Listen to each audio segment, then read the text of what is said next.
Hello friend, स्वागत है आप सभी का मेरे YouTube channel arts with Sudhir Shekhar में। आज हम लोग ज्योग्राफी के भूगोल के कुछ महत्वपूर्ण प्रश्नों पर चर्चा करेंगे जो एग्जाम में बार बार देखने को मिलते हैं।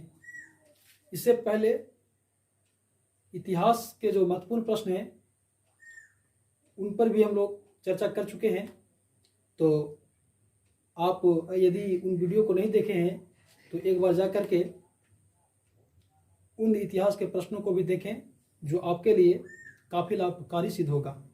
तो चलिए शुरू करते हैं आज के जो भूगोल के जो प्रश्न हैं उन पर। तो देखिए, पहला प्रश्न क्या है। पहला प्रश्न है कि संसाधन को परिभाषित करें। संसाधन को परिभाषित करें। संसाधन को परिभाषित करें। तो देखिए,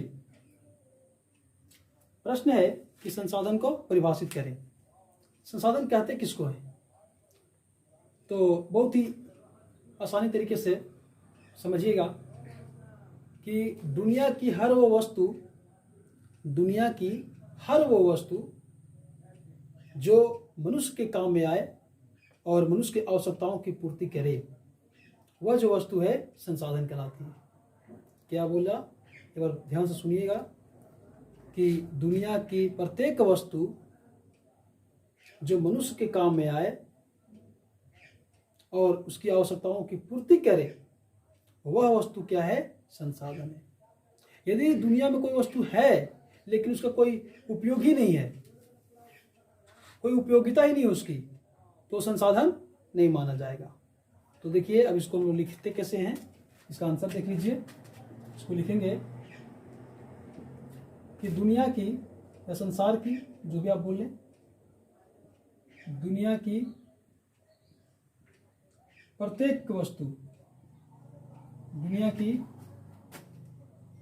वस्तु जो मानव के काम में आए, जो मानव के काम में आए और उसकी आवश्यकताओं की पूर्ति करे और उसकी आवश्यकताओं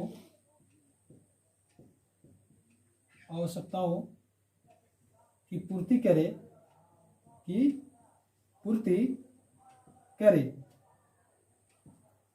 वह संसाधन कहलाता है।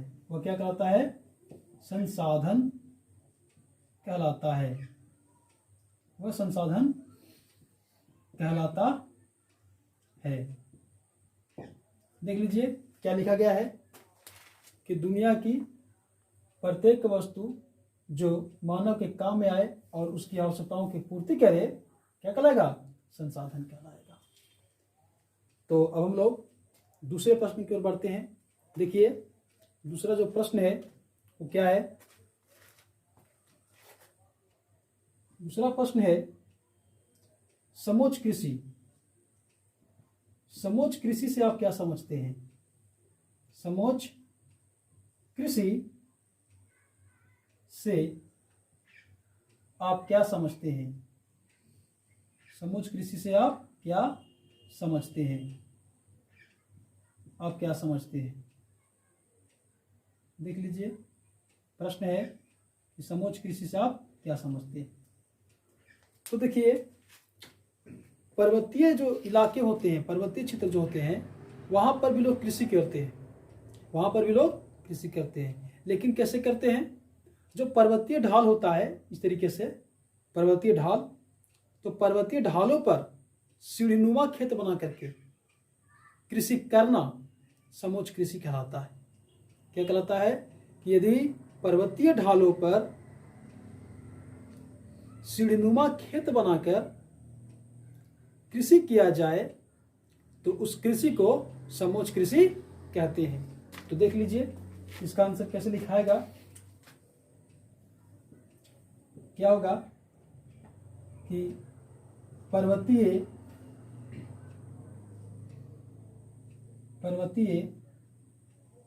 ढालों पर सीढ़ीनुमा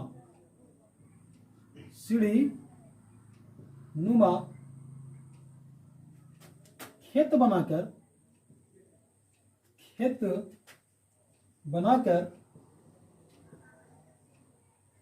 कृषि करना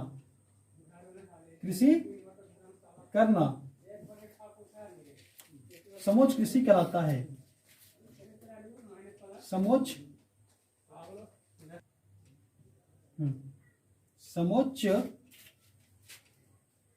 कृषि कहते हैं।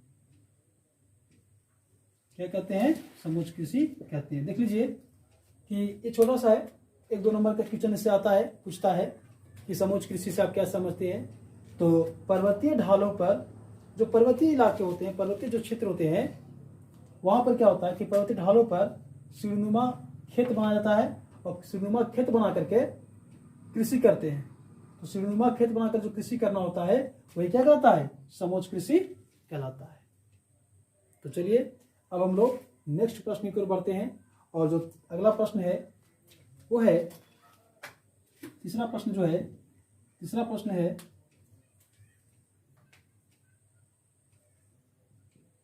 जलक्रांतता। जलक्रांतता क्या है? जलक्रांतता क्या है? प्रश्न है कि जलक्रांतता क्या है, किसे कहते हैं जलक्रांतता।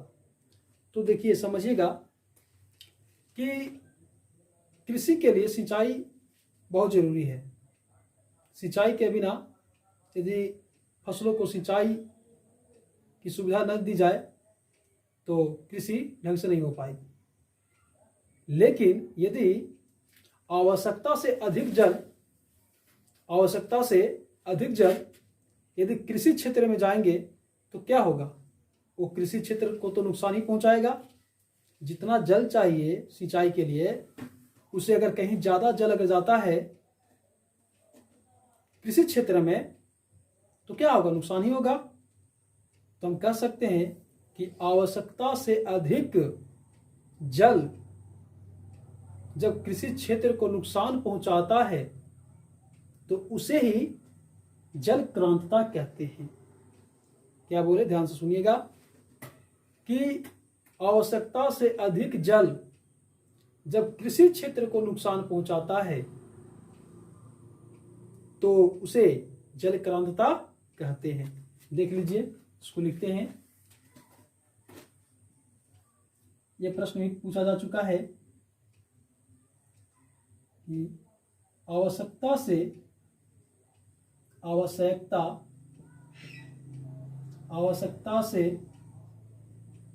अधिक जल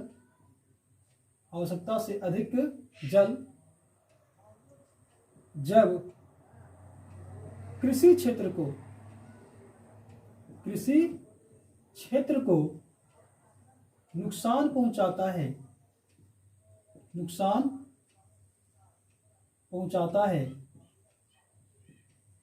पहुंचाता है तो उसे जलक्रांतता कहते हैं। जलक्रांतता कहते हैं। देख लीजिए क्या है कि आवश्यकता से अधिक जल यदि कृषि क्षेत्र को नुकसान पहुंचाता है तो उसे जलक्रांतता कहते हैं। जिससे एक ऑब्जेक्टिव क्वेश्चन पूछता है कि पंजाब में भू निम्नीकरण का क्या कारण है। भू निम्नीकरण का मतलब होता है भूमि का खराब हो जाना। तो वहां पे जो भू निम्नीकरण होता है पंजाब में वो अधिक सिंचाई के कारण होता है। इसके कारण अधिक सिंचाई। तो अधिक सिंचाई कीजिए, जब आवश्यकता से अधिक जल जाएगा कृषि क्षेत्र में तो उसको तो नुकसान पहुंचाएगा ही। तो यही जो घटना है क्या कहलाता है? ये घटना जलक्रांतता कहलाता है। आवश्यकता से अधिक जल जब कृषि क्षेत्र को नुकसान पहुंचाता है तो उसे जलक्रांतता कहते हैं। तो अब चलिए एक प्रश्न और आ जाएगा, हम लोग अब अगले प्रश्न की ओर बढ़ते हैं और देखते हैं आज का जो चौथा प्रश्न है वो है कि जल संकट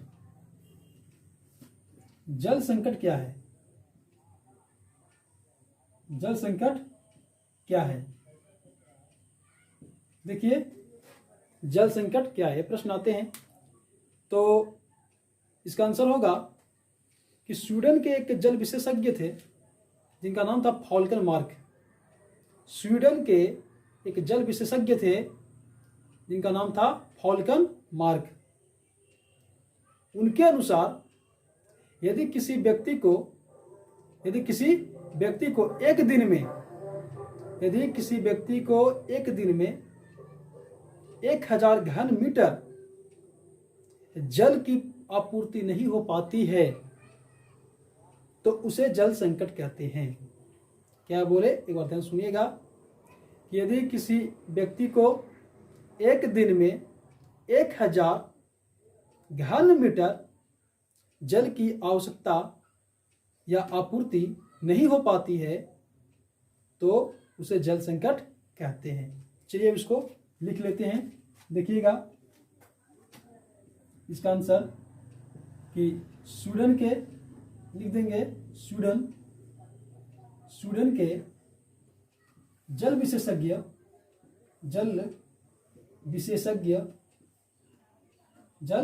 विशेषज्ञ फॉल्कन मार्क के अनुसार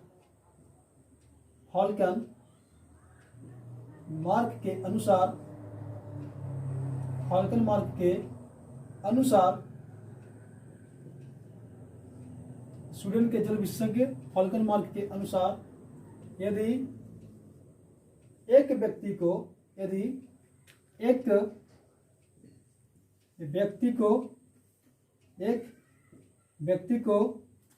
एक दिन में 1000 घन मीटर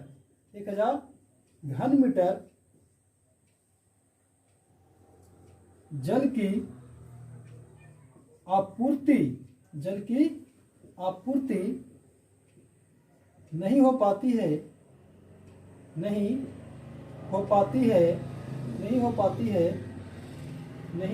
है तो उसे जल संकट कहते हैं। उसे क्या कहते हैं? जल संकट कहते हैं। क्या कहते हैं उसको? जल संकट कहते हैं। जल संकट कहते हैं। देख लीजिए क्या है कि स्वीडन के जल विशेषज्ञ फॉल्कन मार्क के अनुसार यदि एक व्यक्ति को एक दिन में 1000 घन मीटर जल की आपूर्ति नहीं हो पाती है तो उसे जल संकट कहते हैं। तो ये है जल संकट। ये क्या है? जल संकट। तो देख लीजिए आज हम लोग कौन कौन प्रश्न पे अभी तक चर्चा किए हैं। एक है कि संसाधन को परिभाषित करना था, संसाधन क्या होता है। एक है समोच्च कृषि क्या होता है। तीसरा है जल क्रांति क्या है। और चौथा है जल संकट से आप क्या समझते हैं। इसको एक बार देख लीजिए। तो हम लोग 5वें प्रश्न की ओर बढ़ते हैं। यदि 5वां प्रश्न यहाँ पे नहीं हो पाएगा तो एक बार देख लीजिए। आज का जो 5वां प्रश्न है वो है बहुउद्देशीय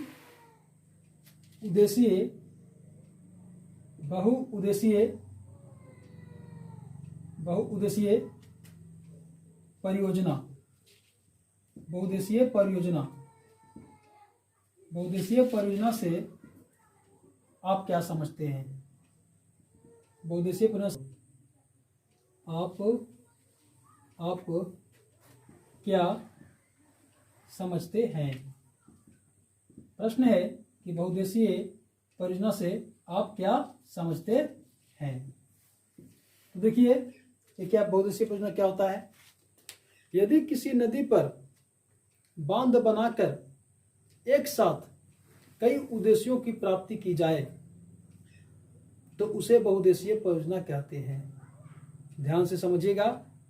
कि यदि किसी नदी पर बांध बना करके एक साथ कई उद्देश्यों को प्राप्त किया जाए, कई उद्देश्यों की पूर्ति की जाए, उसे क्या कहेंगे? बहुउद्देशीय परियोजना कहेंगे। तो एक साथ जो बोल रहा है कि एक साथ कई उद्देश्यों की जो पूर्ति की जो बात कर रहा है कि एक साथ जो कई उद्देश्य की पूर्ति होगा, ये एक साथ कैसे होगा? इसका मतलब क्या है? इसका मतलब है कि यदि नदी पर बांध बनाया जाता है तो उससे क्या होता है कि आप मत्स्य पालन कर सकते हैं, कृषि के लिए सिंचाई में उपयोग कर सकते हैं, उसका उद्योग धंधों में उपयोग कर सकते हैं, पीने के लिए उसका उपयोग होता है जीव जंतुओं के लिए, और कई तरह के उसका उपयोग हम लोग करते हैं। तो यदि किसी नदी पर बांध बना करके एक साथ कई लाभ लिए जाएं, कई उद्देश्यों को पूर्ति की जाए, तो उसे क्या कहते हैं? बहुउद्देशीय परियोजना कहते हैं। ये जो लिखा हुआ है बहुउद्देशीय, इसी में देखिए बहु का मतलब होता है बहुत और उद्देशीय का मतलब उद्देश्य। बहुत उद्देश्यों को पूरा किया जाए उसे ही बहुउद्देशीय परियोजना कहते हैं। तो चलिए अब इसको लिखते कैसे हैं वो एक बार आप देख लीजिए, ध्यान दीजिएगा कि यदि किसी नदी पर बांध बनाकर, यदि किसी नदी पर बांध बनाकर एक साथ कई उद्देश्यों की पूर्ति की जाए, कई उद्देश्यों की पूर्ति की जाए,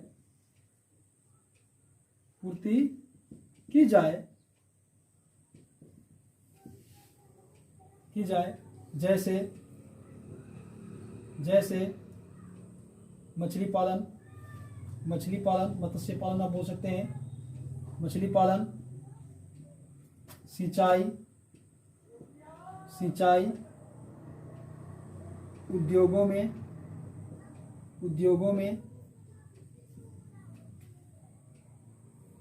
जीव जंतुओं को पीने के लिए,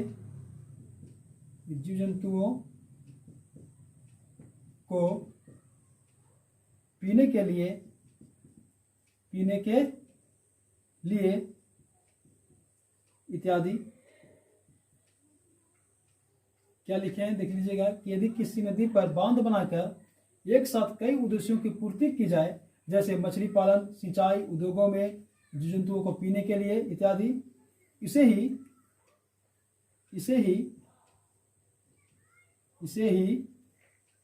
बहुउद्देशीय परियोजना कहते हैं।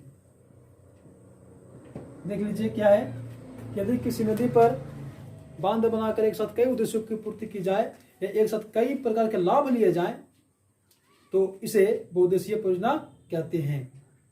तो आज हम लोग भूगोल के कुछ महत्वपूर्ण प्रश्नों पर चर्चा किए। तो उम्मीद करते हैं कि अभी तक जितने प्रश्नों पर आज चर्चा हुई है आपको बेहद पसंद आया होगा। तो और यदि वीडियो पसंद आते हो, आपको लगता है कि कुछ सीखने के लिए मिल रहा है, कुछ जानकारी मिल रही है, तो वीडियो को लाइक और सब्सक्राइब करना नहीं भूलें और कमेंट कर अपना सुझाव जरूर दें कि आपको यह वीडियो कैसा लगा, ये जो प्रश्नों पर जो चर्चा हुई ये आपको कैसे लगे। तो चलिए अब उम्मीद करते हैं कि आपको अच्छा लगा होगा। तो एक नए वीडियो में पुनः मिलते हैं, तब तक के लिए धन्यवाद।